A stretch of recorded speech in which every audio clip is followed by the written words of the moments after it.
Why? How could this happen? For days after my beloved daughter left for her honeymoon, I was suddenly informed that she had died in an accident. Just when she had found a good person and was about to start a happy life.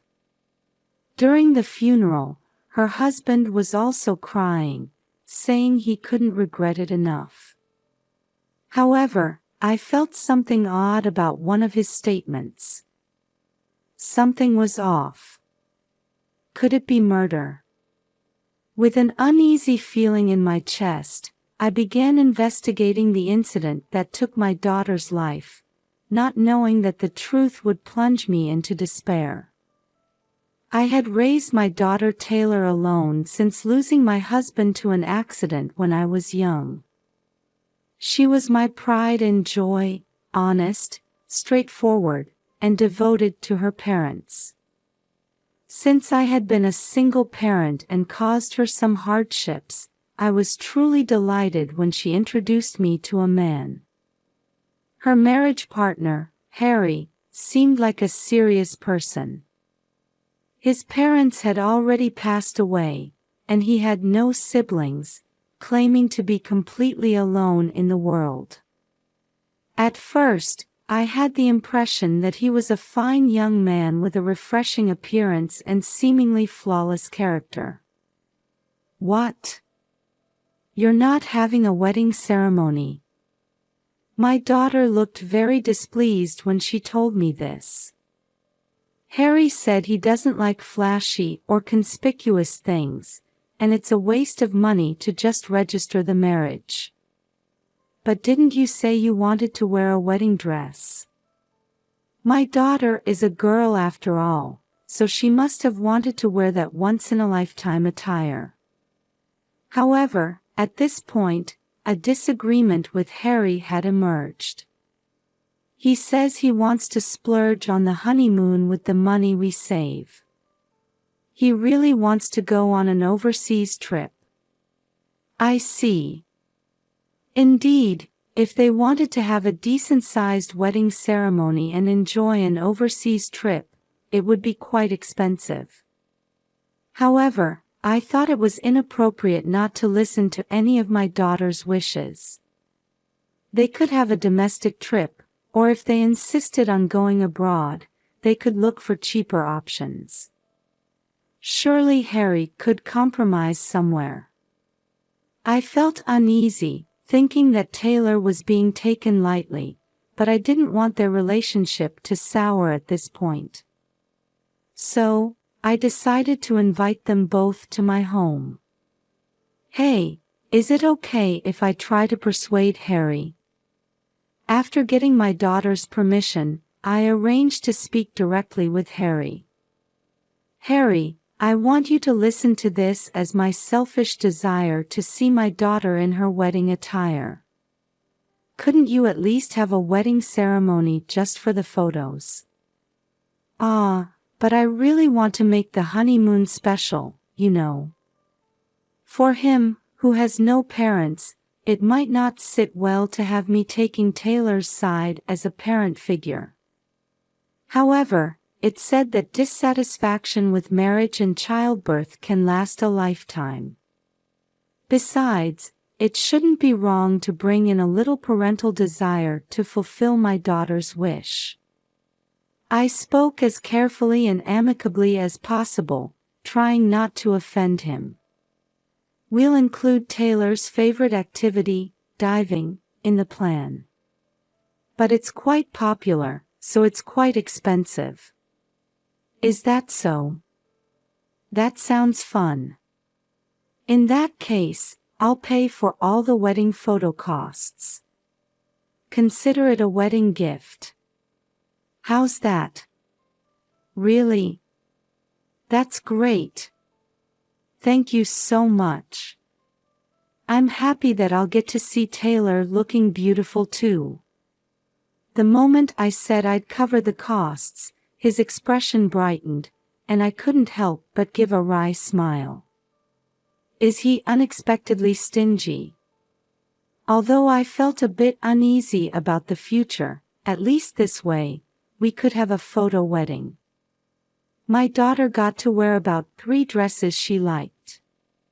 Once we started, Harry seemed to get into it too, not complaining about changing outfits or moving to different locations.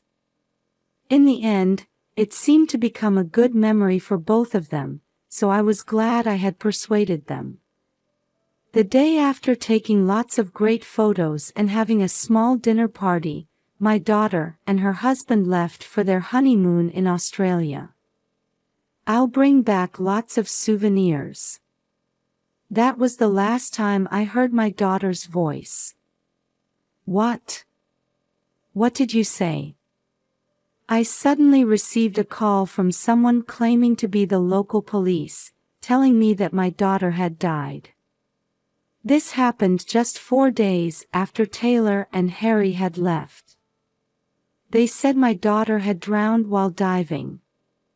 Apparently, the day before they were to go into the sea, my daughter had sprained her ankle while sightseeing in another location. Despite this, she insisted on going into the water because she had been looking forward to it so much. The person on the phone seemed to have changed from the police to Harry at some point, but honestly, I don't remember much about that moment. When I came to my senses, only Harry had returned, my daughter's remains had been brought to the funeral home, and I was holding Taylor's memorial portrait. And I was receiving condolences from the funeral attendees. It was then that I felt like I could finally face what was happening in front of me.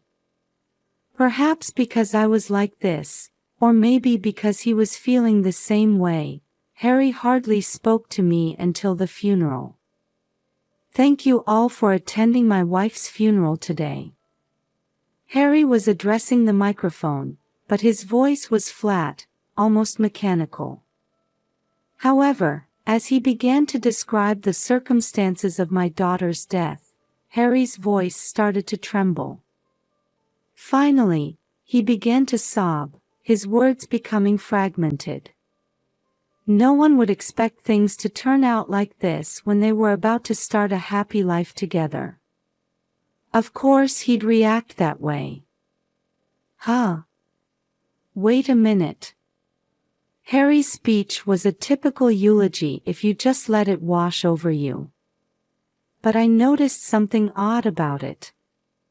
During breaks in the funeral, I had the chance to talk with my daughter's friends who had attended, and I found something else puzzling there too. Her friends were all saying things like, "I didn't know Taylor had gotten married," and "This is the first time I've seen Taylor's husband." Surprisingly, Taylor and Harry hadn't told anyone about their marriage registration, and they didn't have a single friend in common. Were they planning to announce it after they got the photos? But is it normal for no one to know Harry? Although there were quite a few attendees at the funeral, it struck me as odd that none of Harry's acquaintances were among them, but I thought the only way to resolve these nagging doubts was to talk to Harry directly. However, the conversation took a dramatic turn shortly after this. Due to the testimony of a certain person attending this funeral. It was 2 weeks later that I contacted Harry. By this time, he must have been busy dealing with Taylor's belongings and insurance paperwork. I still have some of Taylor's insurance documents at my house. I'm sorry to trouble you, but could you come pick them up? When I said this, Harry came right over. Hello, Mother. Where are the documents? As Harry said this, a large fist connected with his face. Harry's body seemed to float in the air for a moment before being slammed to the floor with the same momentum. Harry could only look confused as he held his struck face.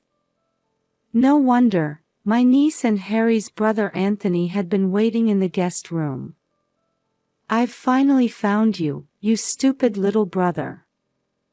How dare you deceive my aunt and cousin? So this is what it was. I was right to trust my instinct at that time. What? What's going on? Why is my brother here? During the funeral, I had sensed something odd about Harry's eulogy. Now, the source of that oddity became clear. That day, Harry had tearfully told the attendees, "My wife attempted to climb Ayers Rock the day before diving. He said she had lost her footing and sprained her ankle, which is why she couldn't swim well and drowned." But that story doesn't make sense. Why are you bringing this up now? More importantly, why is my brother here? You lied to me. My daughter would never climb Ayers Rock. I glared at Harry, who still couldn't get up from the floor. My daughter hates heights. Ever since she slipped and fell off a cliff during a mountain climb long ago, suffering a major injury. Taylor was a girl who hesitated even to step out onto the balcony of our second-floor home. She was so terrified of falling from high places. There's no way such a Taylor would willingly climb an unstable rock mountain. Taylor listened to my selfish request. I begged her, saying that climbing would soon be prohibited, and I really wanted to go before that happened. She agreed, but because of that, Harry's voice trailed off. His face seemed to suggest he felt responsible, but I wasn't about to be fooled by such an act. Even if that were true, a normal husband would have stopped her from diving if she had sprained her ankle. Besides, Taylor had diving as a hobby, so she would have understood the dangers of diving when in poor condition. She wasn't foolish enough to take such a risk just because she was looking forward to it. Besides, I don't trust you anymore. You, whose background I don't even know. No, that's... As Harry mumbled, still sprawled on the floor, Anthony grabbed him by the neck and forced him into a formal sitting position. Probably due to the earlier punch to the face, Harry was shaking and crying.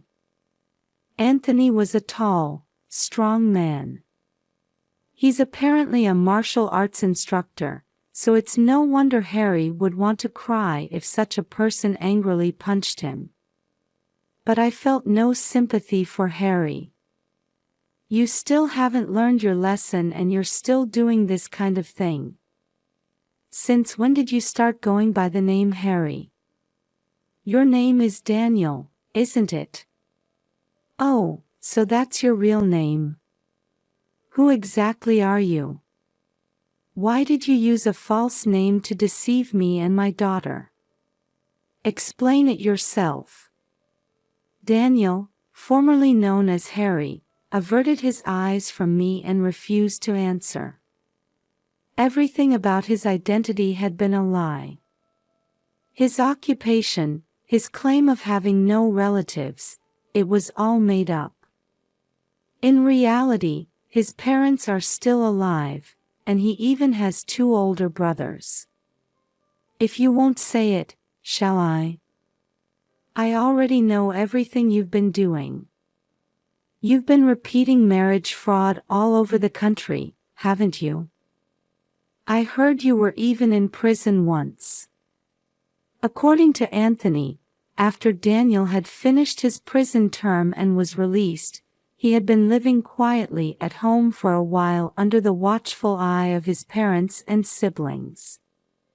However, one day when the family members took their eyes off him for a moment, he suddenly disappeared. You really never know. To think such a terrible person was living so close by without me noticing anything. But thanks to my niece, we were able to find out.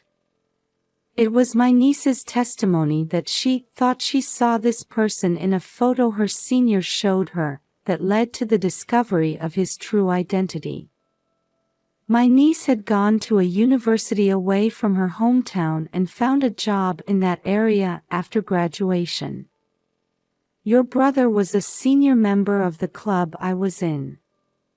I thought I'd seen you somewhere before, and it was in a family photo that my senior had shown me once.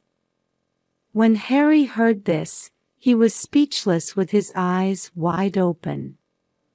He must never have imagined that my relative and his relative would be connected in such a place. I thought it might be a coincidence because the names were completely different, but I never imagined he'd be such a dangerous person. I truly don't know how to apologize enough. Anthony bowed his head to us, seemingly apologetic from the bottom of his heart. This guy has been cheating people out of money and putting them down since he was a kid. I thought he might have reflected a bit after going to prison, but to think he would do such a thing to someone's daughter. Wait. Taylor's death was an accident. I didn't do anything. Harry suddenly interjected, seemingly panicked. What? You're speaking as if my daughter was killed by someone. When I pointed this out, he made an expression that seemed to say, "Oh no." Perhaps the shock of being hit made it easier for him to slip up. Of course, I had it properly investigated. My niece and I had spoken with the local police and tour guides. There, we uncovered the truth about what happened to my daughter. My daughter had not injured her foot at all, and the cause of her drowning was an equipment malfunction that led to an air leak in the tank. Apparently, after the instructor's inspection, the valve had loosened for some reason, causing air to leak out and resulting in oxygen deprivation. The facility's cameras clearly captured the moment you touched my daughter's tank just before she dived. Cameras? I never heard anything about. And you know, with special reagents, fingerprints can be collected even after being submerged in seawater. When I emphasized that we had secured the evidence, Harry started crying again. I had trouble with a woman at work and lost trust in women. He suddenly started talking about himself. Did he think this would change how I see him? But I didn't intend to harm Taylor. I just thought about getting some compensation or sickness benefits if she got a little injured. So you were trying to skim off some money. You really are scum from birth. Anthony sighed and added, and stop that disgusting fake crying. Besides, you're the one who caused the trouble, aren't you? You took a high-handed attitude towards female employees, forced them to quit, and that became a problem, leading to you being kicked out. I had already heard from Anthony that Harry had caused problems at his company in the past and been fired. He had been living off money he had scammed from people. You've always been like that. A liar, sneaky, never living an honest life. Shut up with your nagging. What's with you people? You've been ganging up on me this whole time. Perhaps recognizing that he was surrounded by enemies, Harry stopped crying and started to lose his temper. I'm different from my dad and brothers who are such boring people. I'm a chosen one. Working hard and getting all sweaty doesn't suit me. His absurd claims made me, Anthony, and my niece all take a step back. What's wrong with wanting to make money easily? Is that all you have to say? Not wanting to hear any more of his outrageous logic, I glared at him angrily. I'm still her husband. No divorce, no end to the marital relationship. The insurance money and survivor's pension are all mine. It's your daughter's fault for being deceived. With an evil grin, he truly looked like a villain. Insurance money, huh? I've already taken care of all that. Taylor didn't change any of her life insurance details from before the marriage. Also, since you don't have any children, you're not eligible for the survivor's pension. When I calmly informed him of this, he was at a loss for words again. Oh, didn't I mention? I work for an insurance company. Taylor came to consult with me about reviewing her insurance before going on the trip. After going through the process of changing the insurance beneficiary and reviewing the coverage, I told them I would take care of the rest and sent the two off on their trip. Then, just as I was about to process everything, I received a call from the local police, and it was still untouched. Were you in such a hurry for money? But if you were after the insurance money, shouldn't you have checked who the beneficiary was before taking action? I didn't want to know what was going through the mind of the person who took my daughter's life, but even from an outsider's perspective, it seemed like an incredibly shallow and sloppy approach. The insurance money has been properly deposited into my account. Damn it. It's your fault for not processing it quickly. Give me the money. It's mine. As Harry lunged at me saying this, Anthony restrained him. However, at this moment, my heart reached its limit. My body moved on its own, and I grabbed a bag containing my bank book, credit cards, and other items, then forcefully slammed it into Harry's face. Ouch! Of course it hurts when another impact is added to an already beaten face. But my daughter's pain and suffering were nothing like this. If you want it so badly, I'll give it to you. I said this with surprising calmness. I couldn't confirm it myself, but I think my expression must have been like a no mask. I don't need the insurance money or anything else. So give it back. I slowly approached Harry, speaking each word deliberately. Give me back my daughter. I could hear Harry quietly swallowing hard. I've recorded all your confessions, and I've called the police. You're going back behind bars. You, damn it. This pisses me off. Remember this. I won't let this slide. When I get out, I'll do it again. I'll send you to the same place as your daughter. Anthony firmly held on to Harry, who was screaming and yelling. That's scary. But you should remember this too. It seems like this is the first time you've taken someone's life, but this time it'll be national news. Your actions will become known to all your past victims and their families.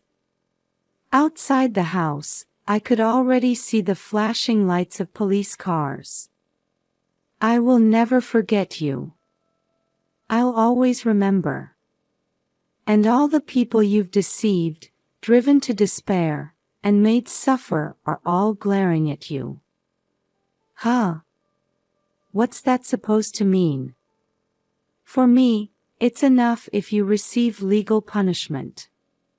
But even if that's enough for me, what about others? Do you have any idea how many people hold grudges against you? Even after saying this much, it didn't seem to sink in for him. Not everyone seeks revenge through proper methods, you know. Whatever punishment anyone gives you, you'd better accept it without complaint. My niece showed the arriving police officers into the house. Your name, face, crimes, and punishment will all be made public. I wonder who will be waiting for you on the day of your release, and what they'll have prepared. I could see the blood drain from Harry's face as he looked at me. It seems he finally understood what I was saying. Perhaps he was counting his sins. Anthony held on to Harry's arm until the very end. And Harry showed no signs of trying to escape, allowing himself to be dragged away by the police. Maybe he had lost the will to resist due to fear of what would happen to him from now on. Thus, Harry, or rather Daniel, was arrested, and his face and real name were made public in national news, bringing his misdeeds to light. With one crime piled upon another, it seems he won't be able to come out from behind bars for at least 10 years. Even if he could get out, what awaits him is a massive amount of damage claims and a lonely life. It seems his habit of trying to manipulate people with tears and lies hasn't improved even in prison, and he's spending his days without being trusted by anyone. To this day, my daughter's friends still visit my house regularly. Through these connections, I've made new friends too, and thanks to their presence, I'm inspired to live strongly for my daughter's sake as well.